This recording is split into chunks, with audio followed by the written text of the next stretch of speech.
I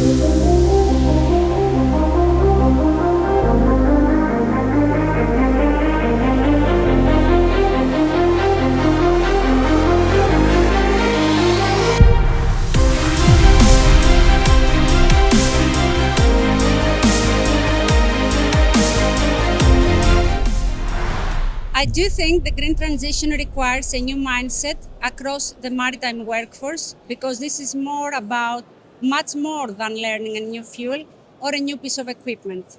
It's a broader shift in how maritime professionals understand risk, responsibility, adaptability, and continuous learning. For a long time, competency frameworks were built around relatively stable technologies and only one fuel. And the IGF code was an important step towards creating a structured basis for training at a basic and advanced level, especially around LNG and low flashpoint fuels. But the industry is now moving beyond that. With fuels like ammonia, methanol, hydrogen, seafarers are facing very different hazards and much greater operational complexity. And that is why cross-industry work on training frameworks has been so important nowadays. It's helping create a more practical, I would say, and more harmonized basis for the competencies the workforce will now need. And those competencies are no longer just technical.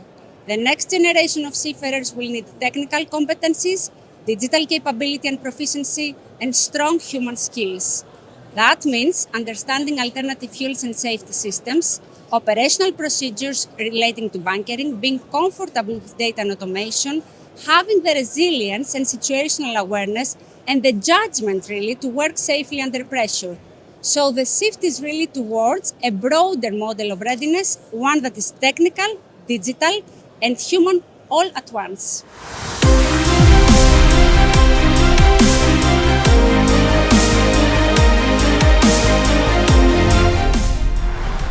The shortage of qualified crew has been identified indeed as one of the biggest risks in the green transition.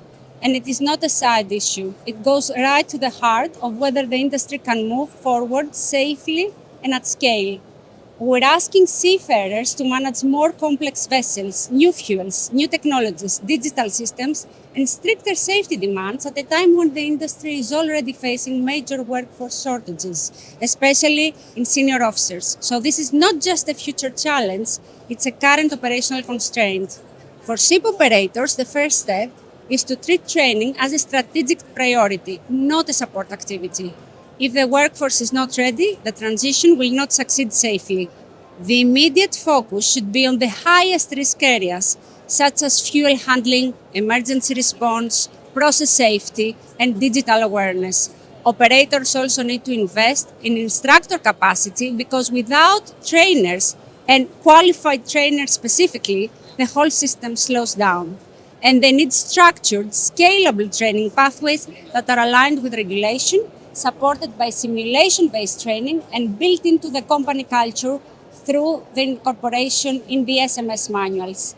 Finally, this is not only about recruitment, but also about retention, inclusion, resilience.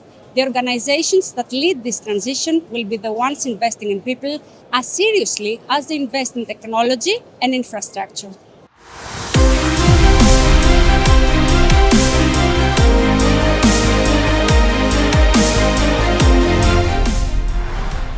So leadership and mentorship should play a foundational role, I would say, in shaping the next generation of seafarers, because future seafarers will not just be operating new equipment and new fuels, they will be navigating greater complexity, as we said before, unfamiliar risks and faster change. In the past, competence was often seen mainly in technical terms, but with alternative fuels and new technologies, digital systems, automation, that is no longer enough. Leadership is now a core operational competency that every seafarer should have. It's about judgment under uncertainty, accountability, communication skills, and the ability eventually to help teams work safely under pressure. And that means leadership needs to be developed much earlier, not only through promotion or seniority, but intentionally through training, experience, hands-on training, reflection, and practice, and mentorship. By mentorship, we mean what brings that development to life. Training can provide the basic knowledge, but mentorship turns that knowledge into confidence, judgment, decision-making, and professional maturity.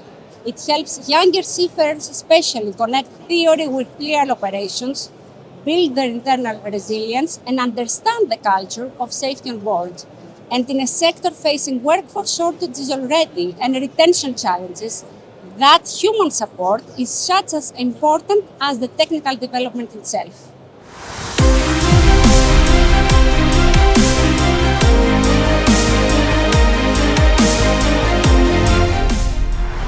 My key message is that shipping decarbonization journey cannot be delivered by the maritime sector alone. It is not just a technology transition, but a people transition as well. It's a whole system transformation at the end of the day, and it needs a whole ecosystem response. Too often, the conversation focuses only on fuels, vessels, infrastructure, but the transition will only succeed if technical readiness and human readiness develop together, hand in hand. That means coordinated action across the wider ecosystems of stakeholders, where energy producers are essential for fuel supply and infrastructure. Technology and digital firms are increasingly important as automation, data, and cybersecurity as they become more central to operations. Academic institutions, on the other hand, training providers will help translate the new demands into learning and capability development. Financial institutions are also critical. Insurers, governments, they also play a critical role in enabling investment, policy alignment, and workforce transition. If these groups work together in harmony with ship owners, operators, regulators, and training institutes, we can move away from fragmented action, which is now the risk we're facing. And we can build, eventually and evidently, a workforce that has pathways that are scalable, credible, and future ready.